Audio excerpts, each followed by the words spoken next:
ចាត់ទស្សនិកជនសម្រាប់យកគៈសម័យថ្មីនៃរថយន្តអគ្គិសនីនិងថាមពលថ្មីសាំងលេខអគ្គិសនី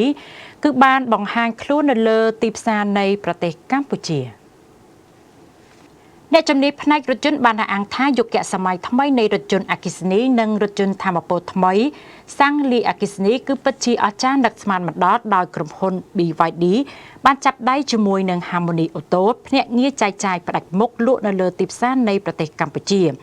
គឺរថយន្ត BYD Atto 2 និង BYD Sea Lion 5ដើម្បីឆ្លើយតបទៅនឹងតម្រូវការចាំបាច់ទាំងសោភ័ណភាពគុណភាពសុវត្ថិភាពបទពិសោធន៍បើកបរបែបឆ្លាតវៃទំនើបនៅក្នុងយុគសម័យថ្មី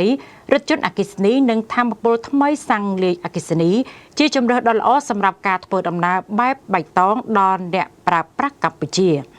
ពិធីបើកសម្ពោធលក់ជាផ្លូវការរថយន្តអគ្គិសនី BYD Atto 2និងរថយន្តថាមពលថ្មីសាំងលេខអគ្គិសនី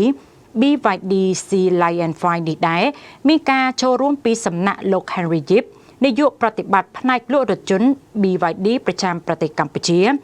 លោកយ៉ាងយ៉ាវប្រធានតំណាងអាជីវកម្មក្រុមហ៊ុន Harmony Auto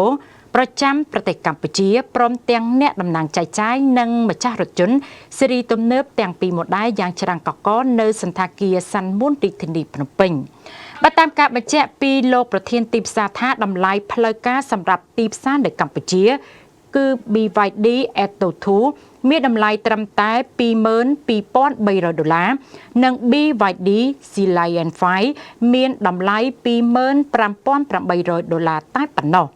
ចាប់តាំងពីដាក់ pre-order មករថយន្តទាំងពីរប្រភេទនេះបានក្លាយទៅជាជម្រើសដ៏ពេញនិយមនៅកម្ពុជារយៈពេលត្រឹមតែ5ថ្ងៃបន្ទាប់ពី pre-order ចំនួនកក់គឺបានកើនឡើងលើសពី200គ្រឿងនៅពេលប្រកាសតម្លៃលក់ជាផ្លូវការនៅលើទីផ្សារការពីរាត្រីថ្ងៃទី5ខែវិច្ឆិកាឆ្នាំ2025នេះមានអតិថិជនចាប់អារម្មណ៍ទៅមើលដោយផ្ទាល់ហើយបានកក់បន្ថែមជាច្រើនអ្នកទៀតប្រធានទីផ្សារខាងលើបន្តថាម៉ូដែលទាំងពីរនឹងបន្តបំពេញតម្រូវការចម្រុះរបស់អ្នកប្រើប្រាស់ផ្នែកទំហំដំណើរការសេដ្ឋកិច្ចនិងគុណភាពជាមួយនឹងគុណសម្បត្តិដែលមានគឺកាន់តែធំកាន់តែខ្លាំងកាន់តែសន្សំសំចៃនិងកាន់តែមានតម្លៃប្រកួតប្រជែងលោកបន្ថែមថាក្នុងនាមជាម៉ូដែល Hybrid ទំនើប DM-i BYD Sea Lion 5គឺមានការរចនាថ្មីបែប Dragonfly ដែលមានខ្សែបន្ទាត់ខាងក្រៅរលោងរបស់វាបង្ហាញពីរូបរាងដ៏រឹងមាំនិងខ្លាំងឯផ្នែកខាងក្នុងត្រូវបានបំពាក់ដោយអេក្រង់10.1 អ៊ីងអាចបង្វិលបាននិងប្រព័ន្ធតភ្ជាប់បណ្ដាញឆ្លាតវៃ D-Link ដែលគ្រប់គ្រងដោយការបញ្ជានិងសំឡេងការអាប់ដេតពីចម្ងាយនិងមុខងារឆ្លាតវៃផ្សេងទៀតដែលធ្វើឲ្យមានការបើកបរកាន់តែងាយស្រួលនិងឆ្លាតវៃ BYD Sea Lion 5គឺមានថាមពលអាចបត់បែនប្រើសាំងក៏បានប្រើអគ្គិសនីក៏បានជាមួយនឹងចម្ងាយបើកបររហូតដល់1090គីឡូម៉ែត្រវាមានគុណសម្បត្តិបើកបរបានឆ្ងាយដោយរថយន្តសាំងនិងការសន្សំសំចៃដោយរថយន្តអគ្គិសនីទំហំទំនើបចាស់គឺរថយន្តទំនើបទាំងពីរគឺត្រូវបានធានារយៈពេល8ឆ្នាំស្មើនឹង16,000គីឡូម៉ែត្រលោកបានបញ្ជាក់ថាកម្ពុជាគឺជាទីផ្សារដ៏សំខាន់មួយរបស់ BYD នៅអាស៊ីអាគ្នេយ៍ដើម្បីបម្រើទីផ្សារក្នុងស្រុកកាន់តែប្រសើរឡើង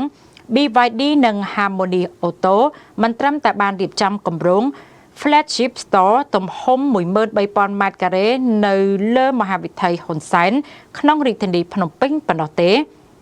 ប៉ុន្តែក៏មានគម្រោងពង្រីកបណ្ដាញអ្នកចែកចាយបន្ថែមទៀតនិងបង្កើតនៅមជ្ឈមណ្ឌលលក់និងសេវាកម្មផ្សេងៗទៀតនៅទីក្រុងជាច្រើននៅទូទាំងប្រទេសកម្ពុជា